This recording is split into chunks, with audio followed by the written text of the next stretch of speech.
Good morning बच्चों। आज हम आपकी पुस्तक का पाठ नंबर 4 वर्धमान महावीर पढ़ाएंगे। बच्चों, लास्ट वीडियो में हमने आपको वर्धमान महावीर के बारे में बताया था कि वो जैन धर्म के एक महान पुरुष थे और उनका जन्म 599 वर्ष पूर्व वैशाली नगर में कुंडग्राम में हुआ था। और बचपन में उनका नाम वर्धमान था। उनके पिता का नाम सिद्धार्थ और माता का नाम त्रिशला था। वो बचपन से ही बहुत बुद्धिमान और सदाचार संपन्न और विचारशील थे। उनका विवाह यशोदा नाम की राजकुमारी के साथ हुआ था। उनकी एक पुत्री भी हुई थी जिसका नाम प्रियदर्शनी था।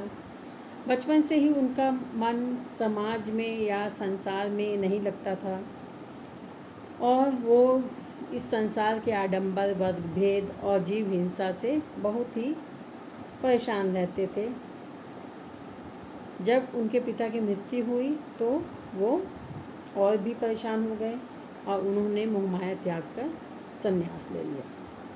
तो इस तरह से फिर जब वो संन्यास उन्होंने लिया, उन्होंने घोर तप किया, 12 वर्ष तक लगातार तप किया तो उनको ज्ञान की प्राप्ति हुई और उस ज्ञान की सहायता से उन्होंने अपनी इंद्रियों पर नियंत्रण करना सीख लिया। और इस तरह से वर्धमान महावीर 24वें, इसके पहले 23 तीर्थंकर हो चुके थे, ये 24वें तीर्थंकर हैं। अब बच्चों, अब हम आगे पढ़ेंगे, ध्यान से देखिए। ज्ञान प्राप्ते अनंतरम महावीरः 30 वर्षाणि यावत् जैन धर्मस्य महता उत्साहेन प्रचारम अकरोत्। ज्ञान प्राप्त करने के पश्चात महावीर ने 30 वर्ष तक जैन धर्म का बहुत उत्साह से प्रचार किया। शनैः शनैः भारतस्य प्रायशः सर्वेषु राज्येषु जैन धर्मस्य सम्यक् प्रचारः संजातः। धीरे धीरे भारत के प्रायः सभी राज्यों में जैन धर्म का अच्छी तरह से प्रचार हुआ। तेन प्रदर्शितेन मार्गेण जनाः कैवल्यं प्राप्तुं समर्था भवन्ति। इनके द्वारा दिखाए गए मार्ग पर चलने से लोग मोक्ष प्राप्त करने में समर्थ होते थे। तस्य मतेन न केवलं मनुष्याः पशवः पक्षिणः वा प्राणवन्तः अपितु वृक्ष आदिषु प्रस्तर आदिष्वपि प्राणः सन्ति। इनके मत के अनुसार न केवल मनुष्य, पशु, पक्षी व प्राणी बल्कि वृक्ष और पत्थर आदि में प्राण होते हैं। जैन धर्म के अनुसार ये बताया गया है कि केवल मनुष्य, पशु, पक्षी व प्राणी में ही प्राण नहीं होते बल्कि वृक्ष और पत्थरों में भी प्राण होते हैं। महावीरस्य उपदेशानुसारेण सम्यक् दर्शनं, सम्यक् ज्ञानं, सम्यक् चरित्रम् इति त्रिरत्न उपासनया जनाः मोक्षः लभन्ते। महावीर के उपदेश के अनुसार सम्यक दर्शन, सम्यक ज्ञान और सम्यक चरित्र, ऐसे त्रिरत्न की उपासना से लोग मोक्ष प्राप्त करते हैं।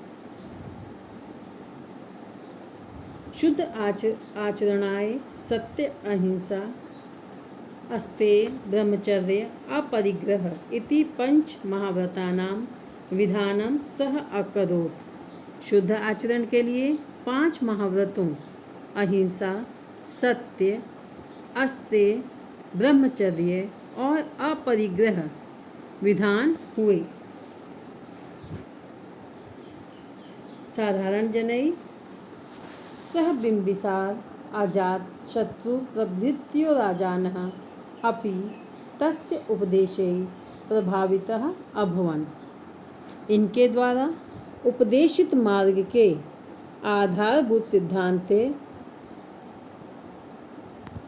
साधारण लोगों के अलावा बिम्बिसार, अजातशत्रु आदि राजा भी इनके उपदेशों से प्रभावित हुए।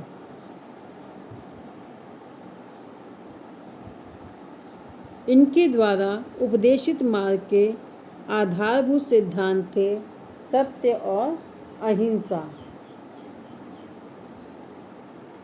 तेन उपदिष्टस्य मार्गस्य सत्यम अहिंसा च आधारभूते स्तः। तो इनके द्वारा उपदेशित मार्ग के आधारभूत सिद्धांत है सत्य और अहिंसा।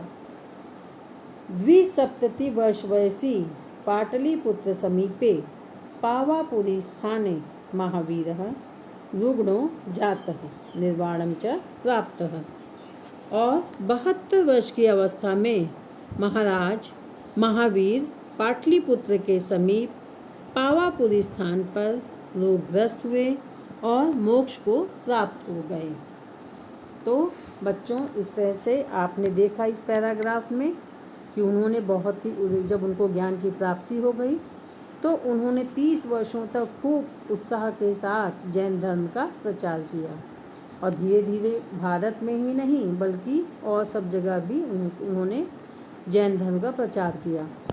लोग उनके दिखाए हुए मार्ग पर चलते थे और ज्ञान प्राप्त करते थे। उनके मत के अनुसार क्या था कि केवल मनुष्य, पशु, पक्षियों, यही सब केवल इन्हीं में केवल प्राण नहीं होते बल्कि वृक्ष और पत्थरों में भी प्राण होते हैं। महावीर के उपदेश के अनुसार सम्यक ज्ञान, सम्यक दर्शन और सम्यक चरित्र ये 3 रत्न हैं और इनसे लोग मोक्ष की प्राप्ति करते हैं। शुद्ध आचरण के बारे में बताया गया कि हमें सत्य, अहिंसा, अस्तेय, ब्रह्मचर्य और अपरिग्रह ये 5 व्रतों का विधान अपने जीवन में करना चाहिए।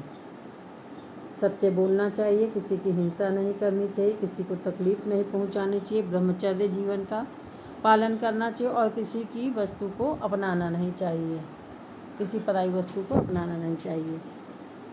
और इसी तरह से साधारण लोगों के साथ बिंबिसार, अजातशत्रु और बहुत से राजा भी इनके उपदेशों से प्रभावित हुए थे और उनके दिखाए हुए मार्ग में विशेषता क्या थी? सत्य और अहिंसा पर विशेष बल दिया था इन्होंने। और 72 वर्ष की आयु में पाटलिपुत्र के पास पावापुरी स्थान पर ये बीमार हो गए और मोक्ष को प्राप्त हो गए। तो इस तरह से बच्चों ये पाठ अब समाप्त होता है।